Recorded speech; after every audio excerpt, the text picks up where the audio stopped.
All right, ladies. Hi, my name is Sandra Thompson. I'm with the Junior League of Orange County, California, and I am the representative here from the Training Collaborative of Junior Leagues. A little bit about the Training Collaborative. I see some of you here tonight. I've seen you before and you know me, but for those of you who might be coming to your first Training Collaborative training, the Training Collaborative started as something that all of our junior leaguers know about, and that's innovation. So in our junior league, we were having a really tough time during COVID, putting together engaging trainings, finding women to speak and plan at these trainings, and also finding topics that women wanted to um, engage with. And so I reached out to the broader junior league world on Facebook and asked if any other league was having this issue. And we got an overwhelming response. Leagues around the country were finding that they couldn't find women to be on the training council, and they were having trouble finding speakers and putting together content. So the idea came out of necessity to start the Training Collaborative of Junior Leagues. And basically, I know it sounds like multi-level marketing, but it isn't. It's essentially every league who's a member of the Training Collaborative only has to put on one training virtually. And then you get the benefit of all the other trainings that all the other leagues in the collaborative are putting on. And so our first year, we had 9 leagues join the collaborative. The second year, we had 26 leagues, and this is our third year in the collaborative, and we have 86 junior leagues who are joining us. So we have anywhere from 4 to 6 trainings every month, and you are invited to come to all of them. And what I'm going to do is I'm going to put our Facebook group in the chat so that you can join if you're not already a member of the Facebook group. And that is to supplement what your league puts on the calendar. So when we finalize a month of trainings, we always put the schedule there with the Zoom link so you can register there. And you'll get that information probably before it goes up on your own league calendar. And then you can ask questions, and you're just part of a group with other Training Collaborative members. So I encourage you to join. And now I am going to turn it over to Demetrika Tyson from the Junior League of Gainesville. Demetrika.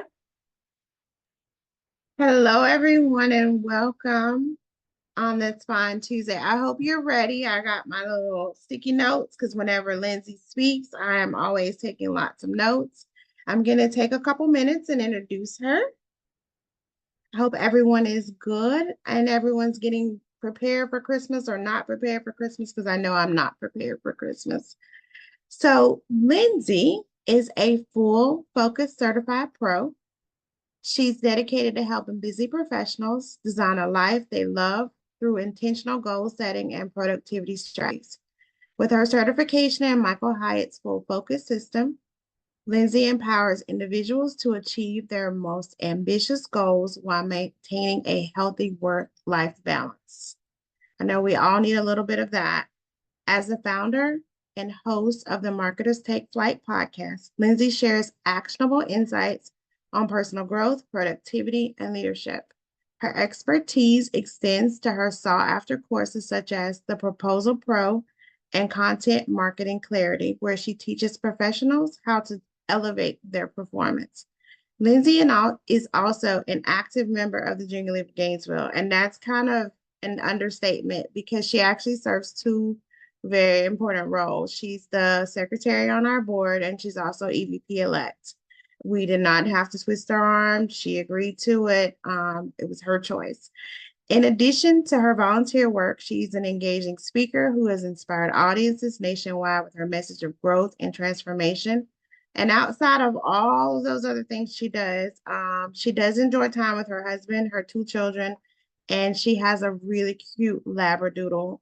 She enjoys working out, and she is always cheering on the Gators. She is regular attendance at a game, and she tailgates and everything. I don't know how she has time for all those things. So I am excited to introduce to you Lindsay Divan. Well, thank you, Demetrika. You're making me blush.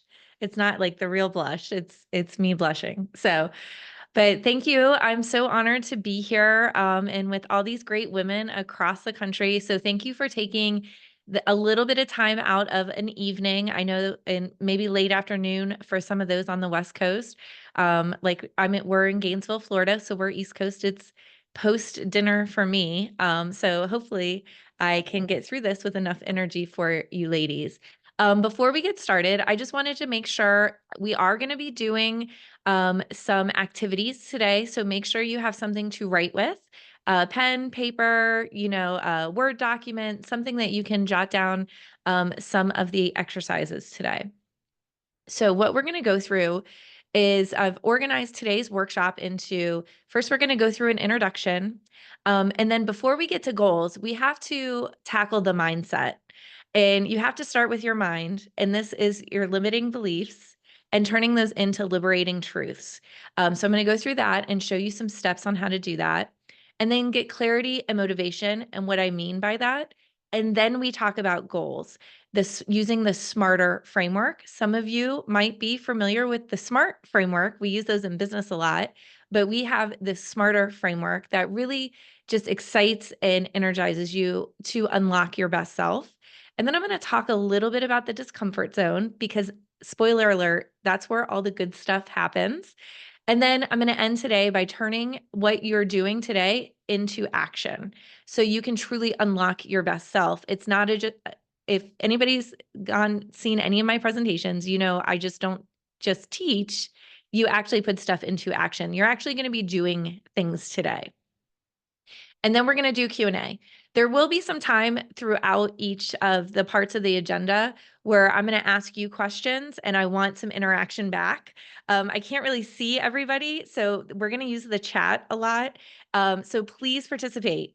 So I know that you guys can hear me and that you're paying attention here. So first, let's start with the introduction. So what are goals for exactly? Let's set a baseline. And before I really begin, I want to share a story from one of my clients that I was working with. And I was working with this young woman who was early in her career. She was a part-time marketing coordinator for a construction firm, and she was working virtually. And she reached out to me because she wanted to move to that next level in her career, but she didn't really quite know how. And so she knew she wanted to stay with the same company and grow with that company, but she just needed a plan. She needed that clarity. She wanted to be a full-time employee. She wanted to move up to that next level. So we met and we clarified the goal. And I'm going to show you, we use the framework that I'm going to teach today. And we use the SMARTer framework. And we broke down that bigger, smarter goal into, breaking down that into an achievement goal. And she wanted with the aim of getting a promotion and going full time. And we broke that down into actionable steps that she could take each week. And then we met for a couple of months. I held her accountable as her coach to make sure she was taking those steps. And then we met for about 2 months. And then about a month after we stopped meeting, she reached out to me and she got that promotion. She got full-time, status changed to full-time, and she got that title change along with the salary bump. So I tell you this because I say, had she just kept wishing or aspiring to get more from her career without that specificity, without a timeline, she might just be waiting for that, the annual review later in the year and waiting on her boss to come to her with a raise, or, she's just waiting. Instead, because we set this SMARTer goal and she took the next steps and the next actions, she made it happen. She drove the process. She didn't really just drift. So this is a reason why goals are so important and what they're used for. And so why I am such a big believer in setting goals is because without goals, we live in this state of reactivity, doing what's most urgent or what's expected. Especially, right now, we're probably all feeling it because we have this huge deadline called the holidays that we need to get stuff done for. But take out the holidays, but just the rest of the year, if we don't have goals, we're constantly living in this state of reactivity. And as a result, we're just drifting. We never drift. And, it's just like driving or setting in a goal into Google Maps. Like, you're not going to get there just by drifting. You're going to put in your end destination, and then it's going to tell you a couple of routes on how you can get there, and you're taking control. So these goals give us this direction. And then good goals, they lead to the transformation that we're wanting for ourselves, because we must grow to accomplish them. And that's what I'm going to talk a little bit about with that discomfort zone. But not all goals are created equal. How we actually set the goal matters. And if you've given up on a goal before, let's hear, this is where you interact in the chat. If you've had a goal before and you didn't achieve it, or you've given up on it, or maybe you've had a New Year's resolution, or maybe you've had the same New Year's resolution for 5 years, raise a hand in the chat. Like, let me know in the chat. Like, if you've given up on a goal before, if you've had a New Year's resolution that you failed or you gave up on, it's okay. I have too. I've had some that I have just haven't. There we go. We got Melissa here. We got Brianna. We got Sandra. Yeah. So we got a lot of people. It's all of us, right? So what I'm going to do instead today is I'm going to walk you through a research-backed, proven process for setting goals that actually work. And then I'm going to give you the practical steps to get started achieving those goals. But before we do that, I want you to take a few minutes, and we're going to do our first exercise here. So before we get into the mindset and the goal setting, I want us to take a few minutes. I want you to, if you will humor me, and if you will sit here and close your eyes, and I'm going to ask you a couple questions, and I want you to visualize the answers to these questions. And then I'm going to be quiet for just a minute or so and let you think. So close your eyes, just humor me. And if you're driving, don't close your eyes. But if you're at your home and you're at a place, you can close your eyes. And let's spend a few minutes to dream. Let's just dream a little bit. Let's close your eyes, suspend disbelief, and sit with this question. What do you want for yourself in the coming year? And again, I know we are busy this time of year thinking about shopping, events, endless tasks, volunteering, but spend the next few minutes thinking only of yourself. What would make you happy? What would bring you joy? Close your eyes and visualize what you're doing, who you're with, how you feel, where you're at. What does this look like in 2025? Just shut your eyes here for a few minutes.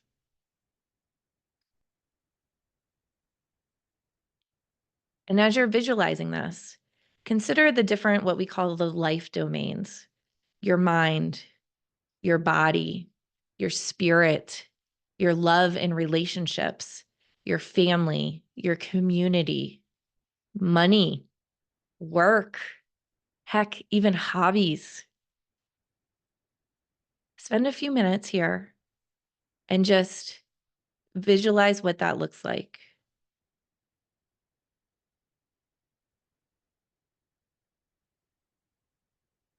Okay. Now, I told you at the beginning, I wanted you to have a piece of paper and a pen or Word doc or something. I want you to write down just a few things that you saw when you closed your eyes, a few things from what you envisioned. And if you want to be super brave, share them in the chat with me, but you don't have to. I know this is very personal, but I love hearing everybody's visualization. For me, I'll share some of mine because I've already done this exercise. I want to be stronger. I want to be pain-free in my knee. I'm, able to run again and maybe even enjoy it. So those are some of the visualizations. I'm running down the street without any pain. To me, that is a good dream. For any of you, I know there's a few people on here that I know personally, and they know I've been dealing with some knee pain. So those are just some of the things. And if anybody is brave enough to share, I would love to put it in the chat, just have you put it in the chat. But if not, definitely write them down. because we are going to be coming back to this today and build on this in these exercises. And I wanted to start here, because it's fun. And how often do we get to sit and just think about ourselves and dream a little bit and not think about the chores that we have to do tomorrow or the project that's due at work next week? We never stop and dream. So please, if you didn't really do it now, do it later for yourself. But I wanted to spend a few minutes here dreaming because the biggest obstacles to setting and achieving goals, it lives in our heads and it starts in our heads. And that's why I began with this dreaming exercise a little bit first, because the way that we think, it shapes our choices. What we believe matters, and we all hold beliefs that hold us back. Like if we think we can't do something, we probably won't do it or even try. Those kind of thoughts and beliefs. And what we do is we call these limiting beliefs. And we typically hold limiting beliefs around these three larger areas. First is the limiting beliefs about the world. These beliefs ignore our agency in light of a larger environmental reality. For example, a limiting belief could be politics never make a difference. It doesn't matter if I vote, right? We just came off of an election. You've probably had some of those conversations or maybe thought that way yourself. And then the second bucket is limiting beliefs about others. These beliefs ignore our agency within relationships. So relationships with other people. And so an example of a limiting belief is, maybe it's no use asking. She's too busy to meet with me. That you're making an assumption, you're making a limiting belief about somebody you want to meet with. And then the third bucket are limiting beliefs about ourselves. These beliefs ignore our capacity to grow or rise to a challenge. So how many times, we just said this earlier. How many times have you said, I'm a quitter. I never finish what I start, right? That's a limiting belief. So we can change this and we can upgrade our beliefs by turning limiting beliefs into what we call liberating truths. And I love that phrase, that liberating truths. So there's a 4-step process to do this. Step 1 is really just identify the limiting belief, like really stop yourself when you start to think that.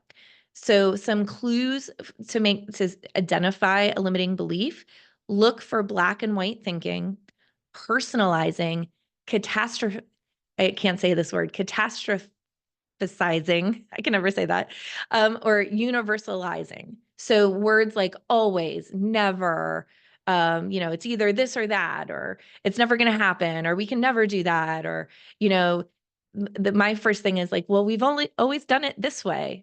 So those are kind of, clues that you're having a limiting belief or you're thinking a limiting belief. So step 1 is identify. Step 2 then is to interrogate the belief. So you want to start asking yourself, what is objectively true? What are the certain verifiable facts of the situation? So facts, not feelings, not emotions, but the facts, right? What are the assumptions built into my belief? And a lot of times we have assumptions or experiences that led to this belief. Our reality may be different now than it was, 5 years ago when you experienced that. And your reality has changed, or the experience that led to that belief has changed. So you can start investigating that. And then what do you want to be true? And so you start like just kind of digging into the belief. A lot of times it's like you're being like, why am I thinking like this? Right? Is this really true? And then step 3 is imagine a liberating truth. So this is where you take that limiting belief and you reject or you reframe the belief in a way that leads to more freedom. This is the liberation.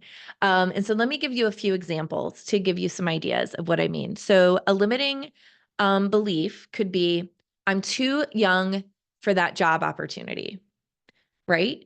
So instead, you could turn that into a liberating truth that could be something like, I have more energy and enthusiasm than any other candidates. You can see I can flip that around. Or another another limiting belief could be, there aren't enough hours in the day to do everything I need to do, right? Who says that to yourself like every day, right? I hear that. I hear that from people. I hear that from my clients. So instead, turn that around and say, tell yourself, and maybe even say it out loud like a mantra, I can use my time strategically to complete my most important tasks. You can see how freeing that just sounds. It just says, I'm going to work on my most important tasks.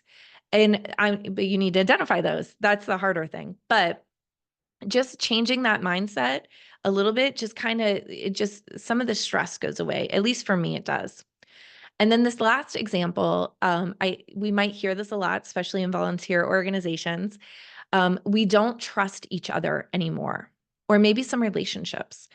Instead, a liberating truth could be, I know we can do the hard, courageous work of rebuilding the trust we've lost. Isn't that sound so much more powerful than, ugh, we don't trust each other anymore? And then step 4 is implement a new strategy.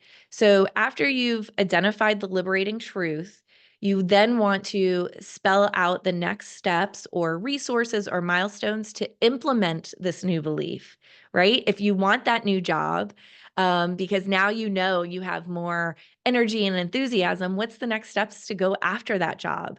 Or if you need to rebuild that trust, you're willing to do the courageous work. What are the next steps or resources you need to help build that trust?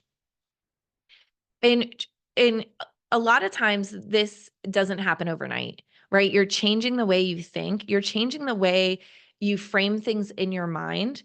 And so getting to that truly believing a liberating truth, it takes some time, but don't get discouraged. Every time that old belief crops up, reject or reframe it and restate the liberating truth. And my husband and I have gone through this training.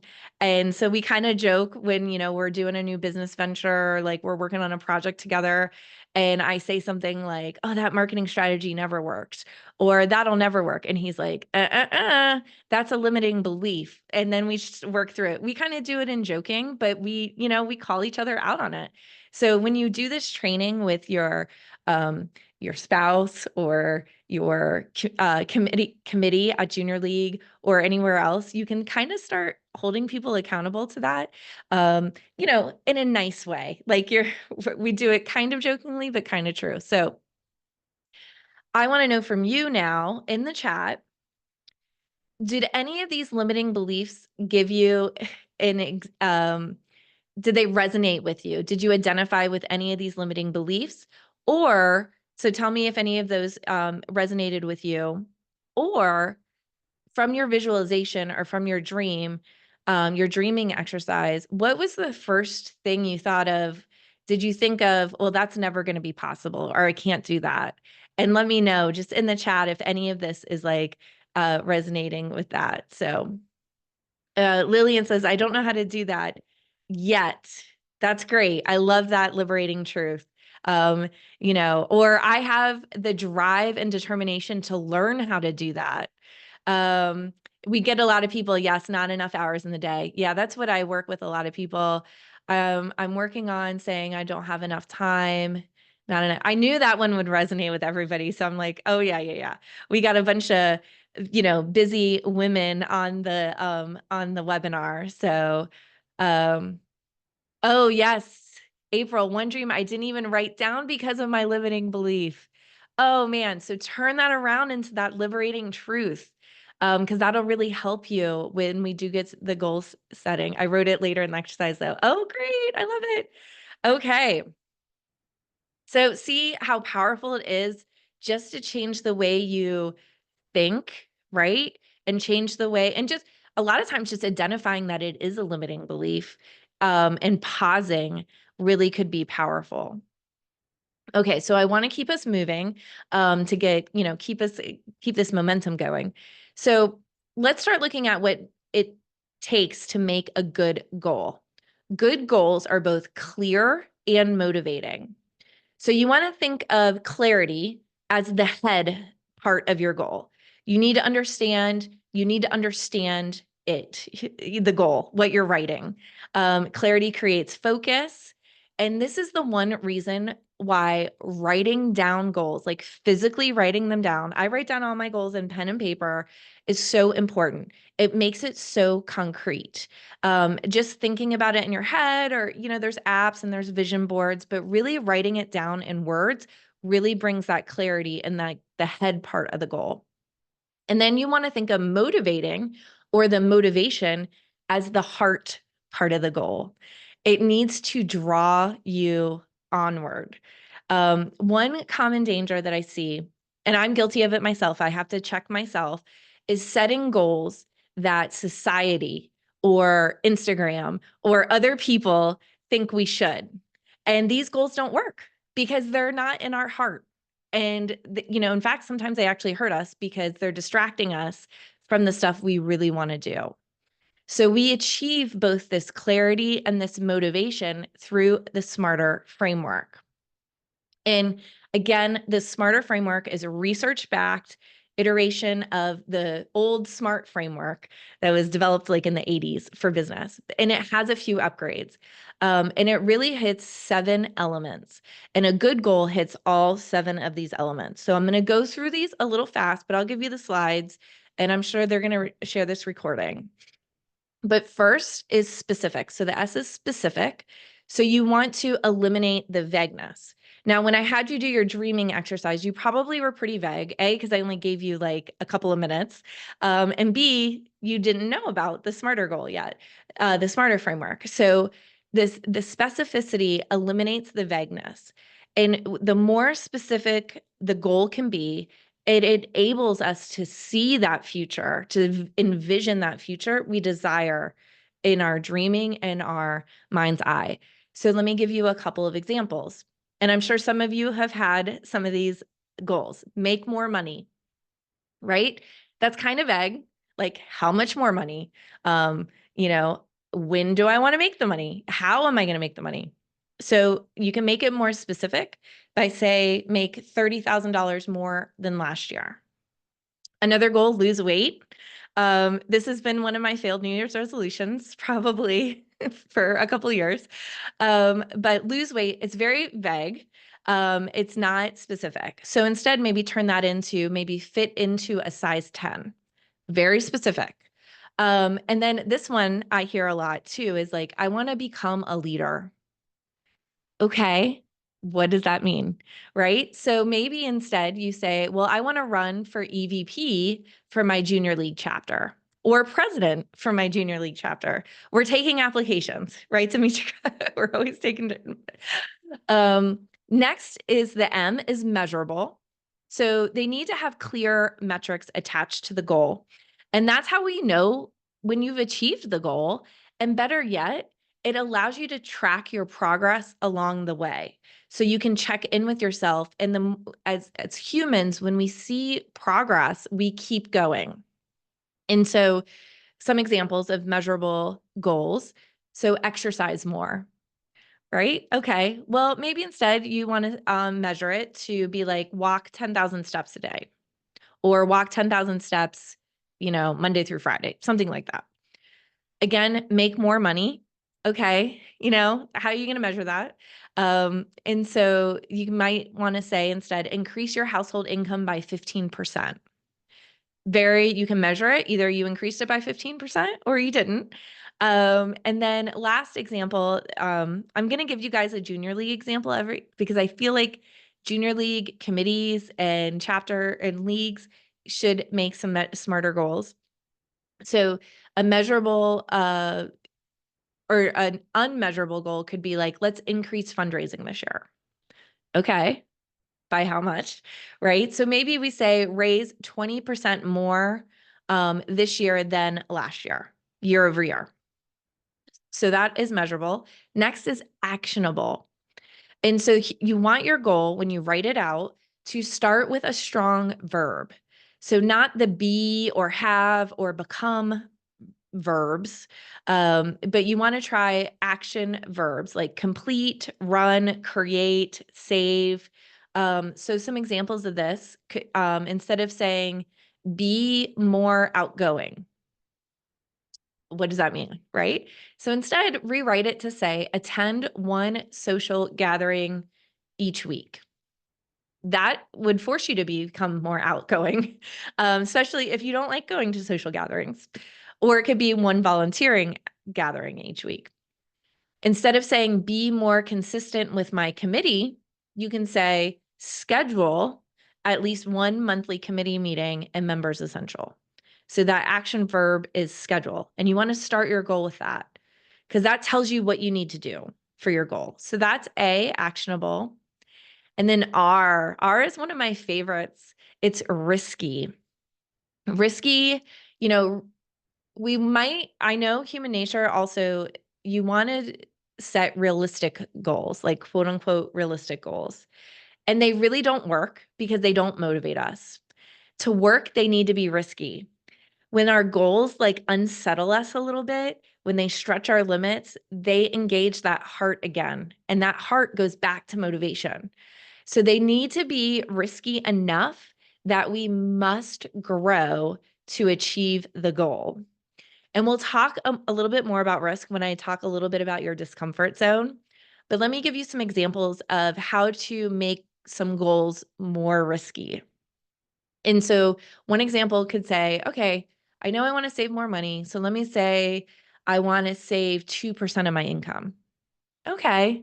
When you calculate that out, it's not really like uh exciting, right? Or it's not really risky. You could probably do that by like not going out to lunch, reducing how much you go out to lunch. But more risky is save 20% of my income.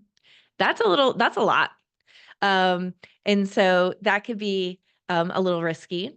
Another thing related to junior league is maybe increase membership by 5 new members. Okay, that's, it sounds pretty doable. It sounds realistic, depending on the size of your chapter. But how about if you rewrote that to say increase membership by 25 new members? That's a little risky. But heck, if you get 23, that's way more than 5, right? And that gets excited. You can rally the troops around that, and you can get people excited about that kind of that stretch. Another example is to maybe you want to say you want to decrease member non-renewals by 10%. So people that don't renew. Maybe you can say and rewrite that to say renew all active members. How risky is that, huh? And if anybody renews all active members every year, like please reach out to Gainesville because we are open to ideas. Next is the T for time bound. And again, this is, a goal without a date. It's just a dream. We did do the dreaming exercise earlier, but now we're going to write the goal to turn that into a goal and put some time on it. And we're going to talk about 2 different types of goals, achievement goals and habit goals. And achievement goals, they have a deadline, like you want to run a marathon in May. Habit goals, they typically have a cadence, like I want to work out 3 times a week, or I want to cook dinner with my spouse once a week. And so we'll talk a little bit more about those in a minute.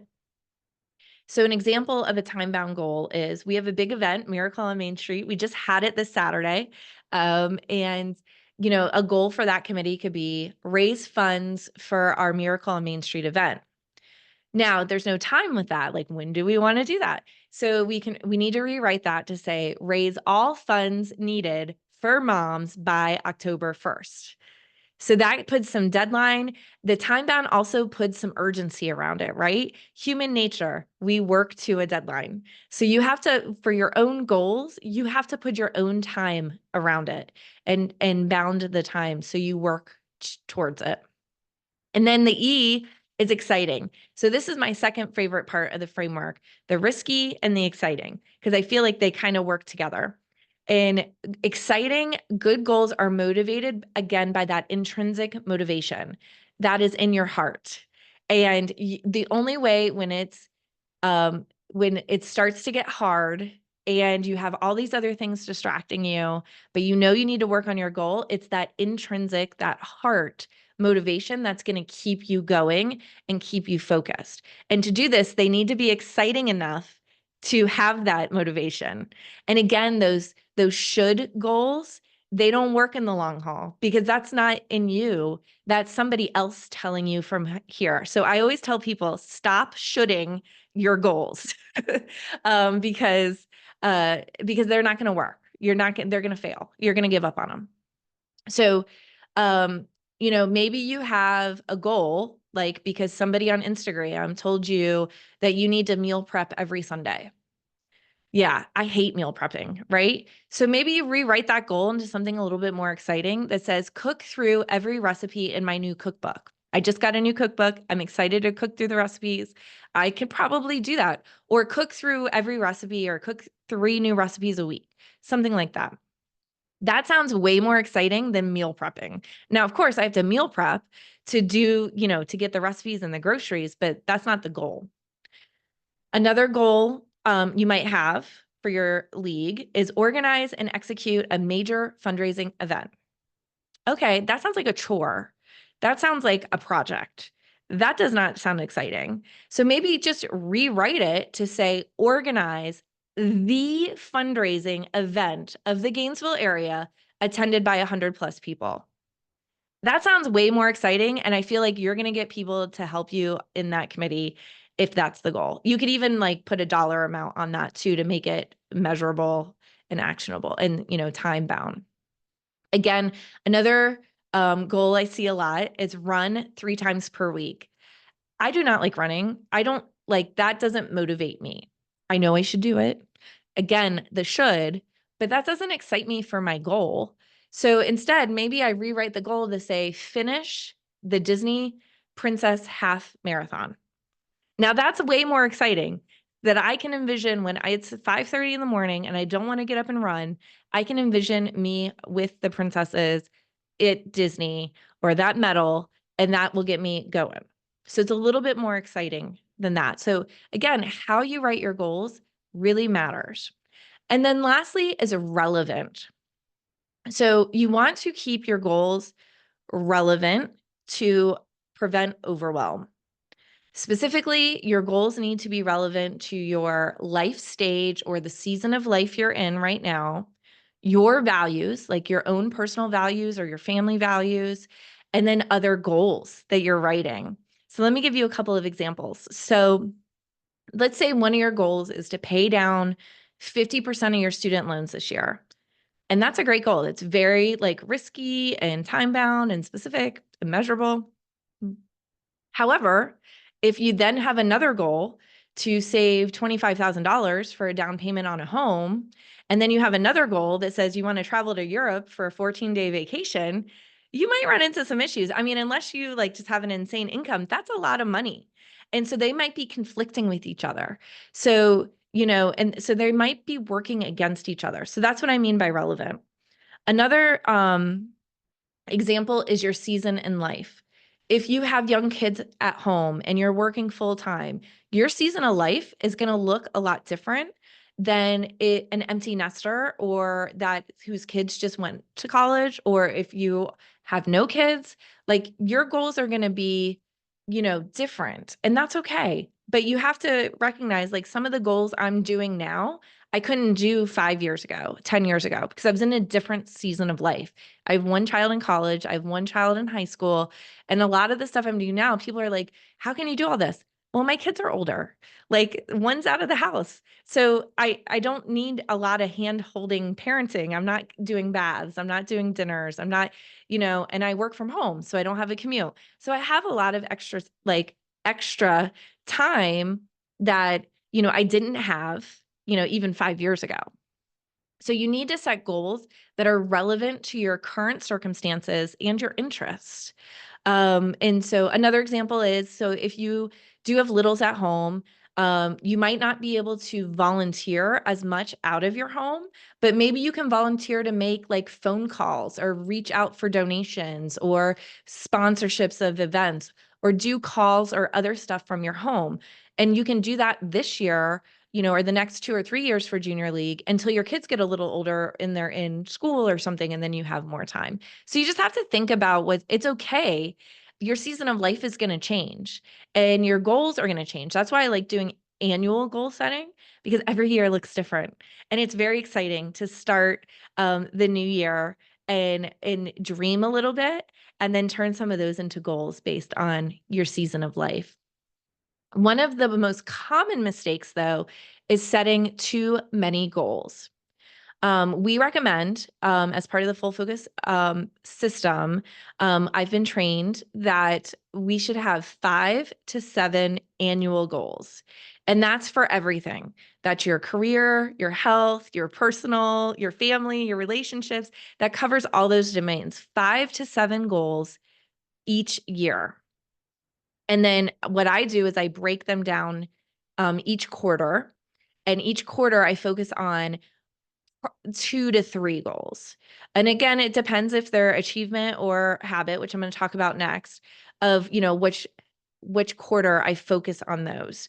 Because that's, again, if you're running them through this smarter framework, they are hard. They are stretching, right? They're risky. They're exciting. They're forcing you to grow. So they're not going to, you're going to have to do some extra stuff. So that's why we say 5 to 7 for the year.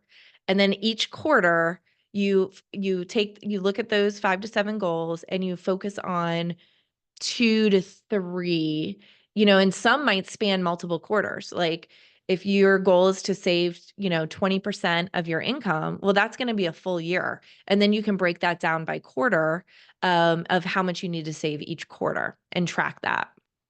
When we start to set too many goals, like sometimes I work with people and they give me like 12 or 15 goals, they start to work, the goals start to compete again and work against each other. And you're just spread too thin and you can't achieve any of them, or you achieve a little bit of most of them, but you don't really fully achieve any of them. So you really want to make sure 5 to 7 for the year, 2 to 3 focus on 2 to 3 each quarter. And these smarter goals, they really help create that clarity and that motivation. Goals that are specific, measurable, actionable, and time-bound, they create that clarity. And then the goals that are risky, exciting, and relevant, but not too overwhelming, they boost your motivation. They hit your heart. And that's what keeps you going. All right, so let me talk about the achievement goals and the habit goals. So most of your goals are going to fall into one or of these buckets, achievement or habit. And achievement is you are accomplishing something specific, right? I want to run the Music City Marathon in April of 2025. Their achievement goals are especially helpful if you want flexibility in how you'll achieve that goal, because you're focusing on the what rather than the how. And achievement goals tend to be more motivating than installing a habit, right? Habits, as they like say, they're aimed at building habits. Run every morning at 6:30 a.m. That is a habit goal. And they're helpful in certain circumstances if you want specific changes to be permanent. And they're helpful for achieving, they're often helpful for achieving some more subjective realities. Like if you want to be closer to your spouse or be more responsible, you can come up with some actions that you can do. Like if you want to be closer to your spouse, then it's like, okay, we want to do a weekly date night, or a monthly date night, or a quarterly trip, overnight trip, something like that. That could help you be closer to your spouse, that type of habit goal. Okay, so now we're going to do this, the next exercise. So go back to what you jotted down from your dreaming exercise earlier. And I want you to pick at least like one item from that dreaming exercise, but if you could pick 3 if we have time. But I want you to pick one of, I'm calling the aspirations from your dreaming visualization. And I want you to run it through the smarter framework. So I want you to take out your piece of paper And I want you to take that aspiration and I want you to write it. You might have to draft it a couple of times. And I want you to make it specific. I want you to indicate how you're going to measure it. I want you to write it starting with an action verb. I want it to be risky. So when you write it down, I want you to hesitate writing it down because that's when you know it's risky. I want you to put a time on it. So, when are you going to achieve it? I want it to be exciting. Your face should light up. Your heart should race a little bit if it's exciting. And then I want the relevant is like the gut check. It's like, okay, does this fit in with what we're doing in my family, in my season of life, at my job? Is this relevant to where I'm at? So I want you to spend a few minutes writing that down. And if you want to, if you've already written it, or if you're writing it as we were going, you can either come off mute and share it, or you can put it in the chat. If you're having a hard time, put your aspiration in the chat and I'll help you run it through the smarter framework if you want to do that. And then to also give you some ideas, I put together, hopefully you guys can read this, some smarter goal examples for different life domains.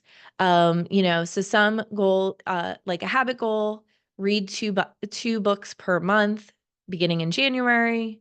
A health goal might be, this could be health or food or money. I'm sorry, health or money. Replace fast food lunch with healthy meals from home each day starting June 1st.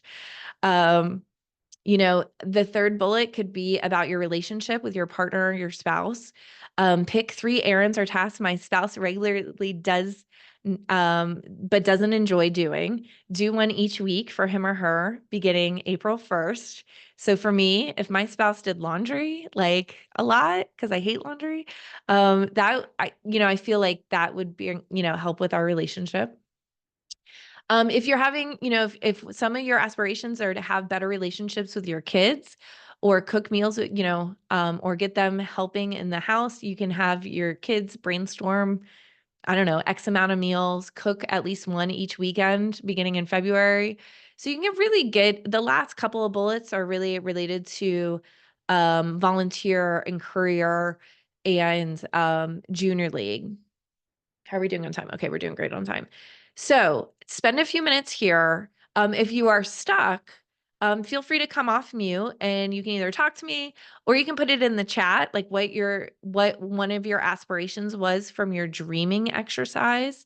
And I can help you run it through the smarter framework and turn it into a smarter goal if you would like.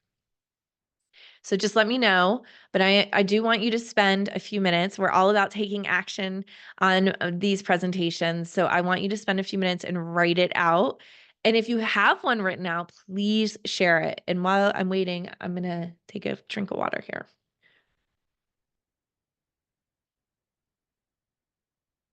And if you have any questions so far, please put those, in the chat and I can answer those.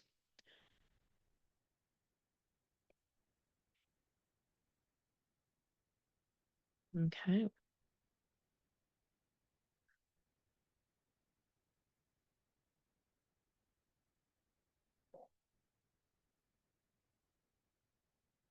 see here. Let's look in the chat. Oh, Lindsay said, interesting. I always heard R was realistic. Yeah, I think that was in the original SMART framework. I think it was developed by GE originally. But yeah, we like to be risky instead. But I think that the R was realistic for business. Okay. Okay. Oh, some great stuff coming in. Okay. Kathleen says, I would love to develop a goal around being less stressed, but not exactly sure how to frame that one. Yeah, I think this one's tricky. You have to figure out what is causing the stress. Is it just like, busyness? A lot of times, stress to me, I find when I'm stressed when I don't have my boundaries set. Either I'm working, like my work and personal life are blurring. I don't have a start or a stop end date time each day with work, or they start to blur a little bit. and my schedule gets, so maybe it's, if it's like that work blurring into your home life a little bit, then maybe, you could set a goal that's like, I'm going to set a time, or I'm deciding that I'm ending my workday every day at 5 o'clock, no matter what. That could be a goal. And try that for the first quarter. I mean, these don't have to be permanent goals. Or I know during COVID, I spent a lot of time on screens because of like Zoom and everything. So I started reading paper books before bed for 15 minutes before bed. So that really helped my stress. So you kind of have to think about, and it might be like experimenting too. You could say, okay, I'm going to try this quarter. I'm going to try that. It's really digging into what's causing your stress or where you're finding your stress to be. Like I said, for me, it's when that I don't actually, especially since I work from home, I don't actually like stop working, and I just move out into the kitchen while I'm cooking and I'm trying to work, and I'm eating dinner. I'm trying, and I'm trying to work. I got to have that. We call it a workday shutdown ritual, where every day I, triage my, I spend 15 minutes and I do my shutdown ritual, and then I go into the other room and I can, especially since I don't have a commute. So hopefully that gives you some ideas, Kathleen. Feel free. I'll give you my contact information at the end and you can reach out.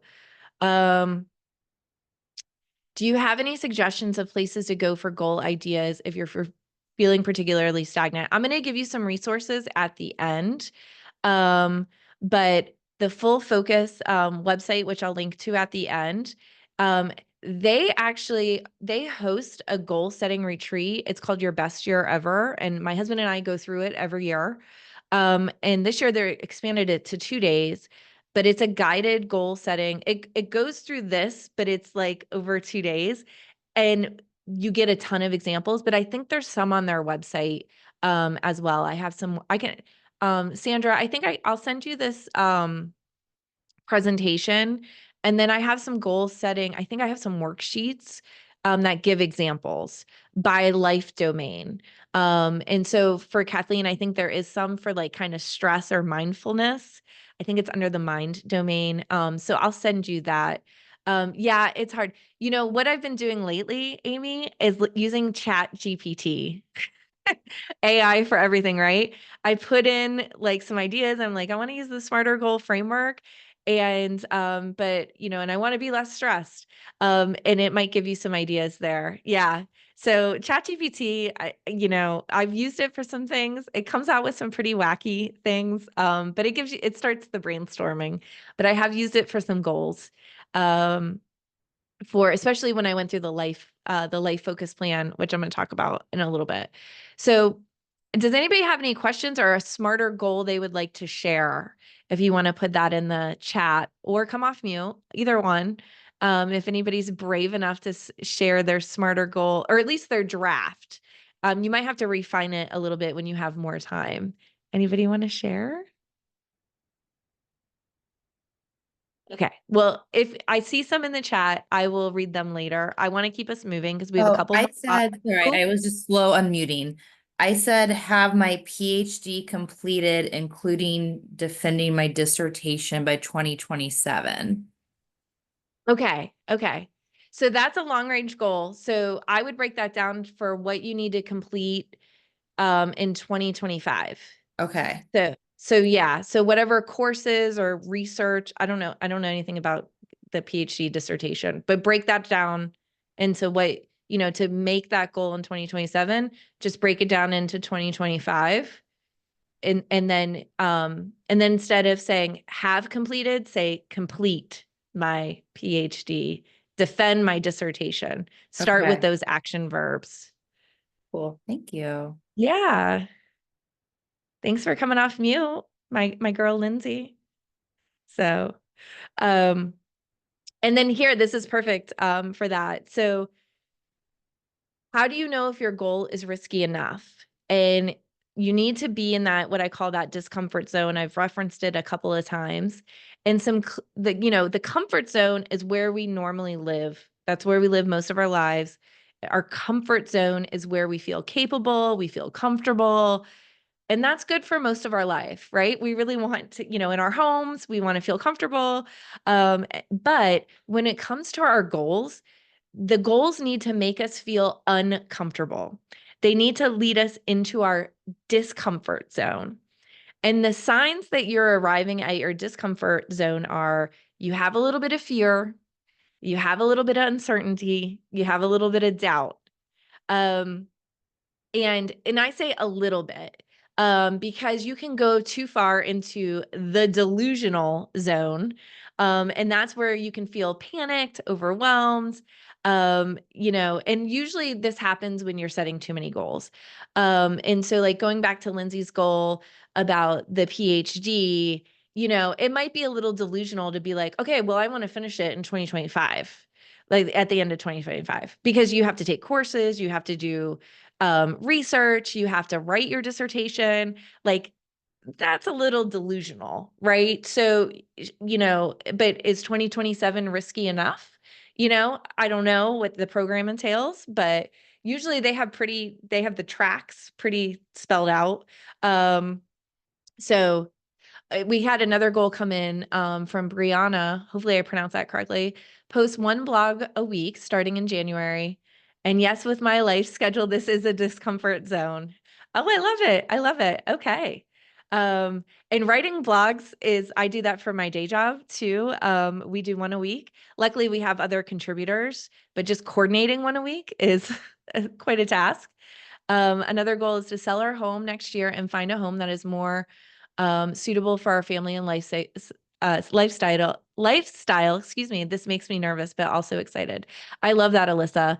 I want to tell you, I left a job and we moved our entire family from Orlando to Gainesville to be closer to family and to have a better lifestyle. And everybody thought we were nuts, but that was 7 years ago. And it was like the best decision we ever made. So you can do it, Alyssa.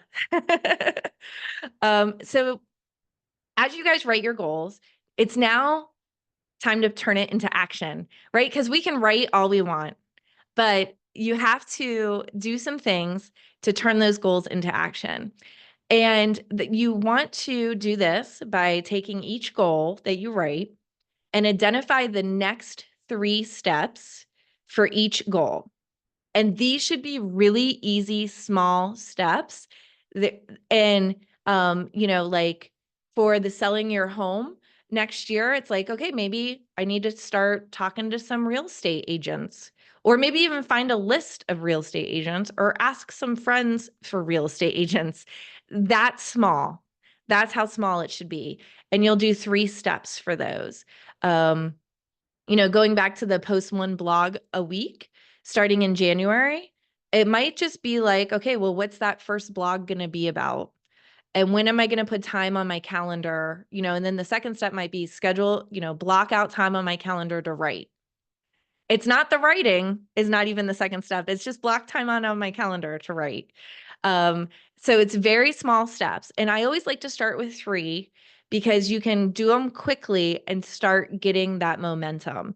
And it's so good that we're doing this in December because we're talking about goals for 2025, but you can start working on them now.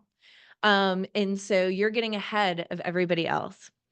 And like I said, once you start knocking off these like first 3 very simple, very small steps, you're going to start gaining momentum and it's going to be easier to start tackling more challenging next steps. And they'll start uncovering what the next steps should be as you start. It's amazing how it works. Like, because you don't know step 27 right now, but step 1, 2, and 3. And as you finish 1, 2, and 3, 4, 5, and 6 will appear, and then 7, 8, 9 will appear, and so on and so on. And you'll want to achieve your goals week by week, day by day. If you use the full focus planner, and those who see me in person know, like I carry my full focus planner everywhere. They have, it's a goal achievement system, and we do our weekly big 3 and our daily big 3. We write our goals in it and we identify our weekly big 3 and our daily big 3 on how can we move the needle on the goals. So you want to help you give a visualization on how this works if you think of your goal, so for Brianna, I was writing 1 blog post a week starting in January. The top of that is, you know, the last week in December, and you have had 52 blogs, and that's the top of the, you know, as of the Empire State Building. Your weekly big 3 is the floors, each floor of the Empire State Building. And then the daily big 3 are the steps that you take to get to each floor. So all year you are building and you are climbing to the top 1 step at a time with a daily action each day. Okay, we're running out of time, but the next exercise would be to look at your goals that you wrote or you're going to write if you didn't get a chance to finish them.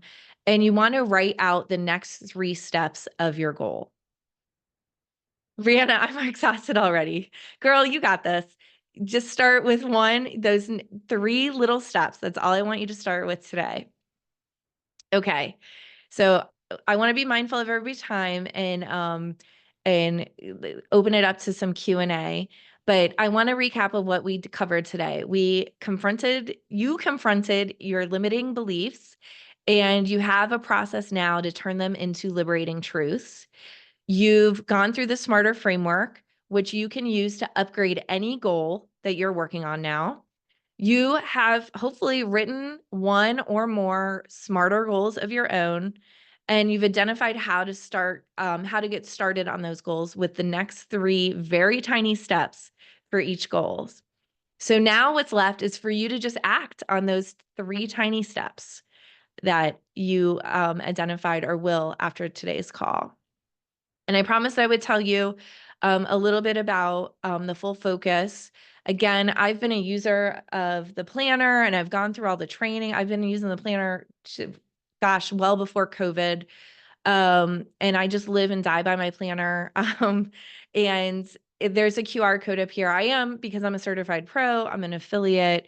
So if you use that link and you buy something, I will get some feedback. But the full focus, that website, they have their own podcast, Focus on This podcast. They have the planners. They do have, I offer coaching services, presentations, and training. There is the 10-year life plan, which is their newest training, which I went through this April and certified to teach. And I did my 10-year life plan. Talk about feeling overwhelming and exhausted, thinking about 10 years from now. And then there's online courses that Full Focus offers. Their next one that is live is called Your Best Year Ever. And like I said, I've pretty much every year for the past 3 or 4 years, my husband and I take that together. And it's really been powerful for us to get on the same page for our family, for us personally, and for our relationship. It's been really helpful. So you can scan the QR code, or when I send the PDF of the slides, it's clickable. So you can just click. Okay. I went over just a few minutes, but I want to open it up for Q&A. I hope that if I know I went through the exercise a little quickly, but please spend some time doing a little bit of dreaming for yourself, and then turning those into smarter goals.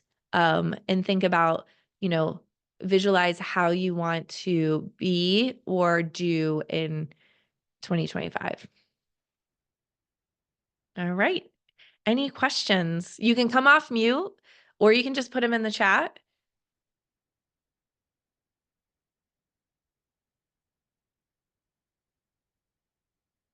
Oh, good. Thanks, Jacqueline. Great information. This is what I needed. Super helpful.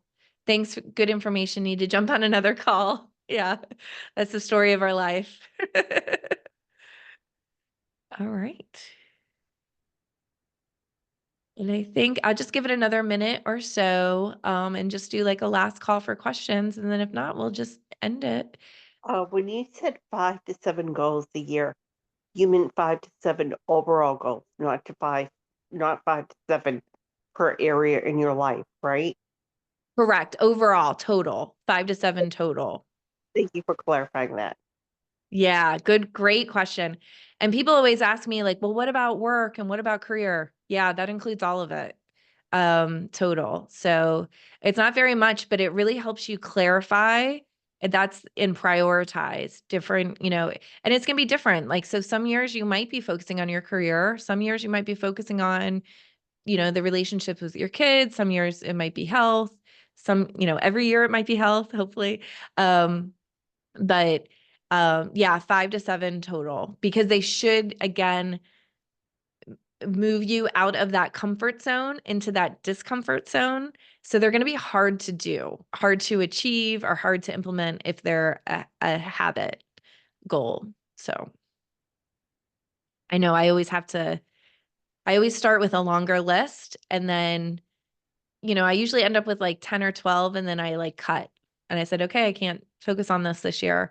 Now, if you achieve some of your goals, let's say you set 6 goals, if you achieve 2 or 3 of the goals, it doesn't mean that you can't add more throughout the year. So maybe it comes June, you've achieved half your goals, you have 3 left, and maybe you can add another 1 or 2. So, I mean, obviously you can do whatever you want, but that's what we recommend is 5 to 7. We see the most goal achievement success with that. Thank you. Yeah. And sometimes less is more too. I think next year I probably will only have maybe 5. I was a little over, like I think I had 7 this year, and I'm in danger of not meeting a couple of them because I think I went too big. So, all right. Any other questions? Great questions. All right. Oh, Kathleen, thank you. Yeah, great info. You're welcome. All right. Well, I think we'll end it now. Let me stop the share here. All right. Well, thanks, ladies. I know this is evening time for many of you, or late afternoon. So thank you for spending the hour or so with me. I really appreciate it.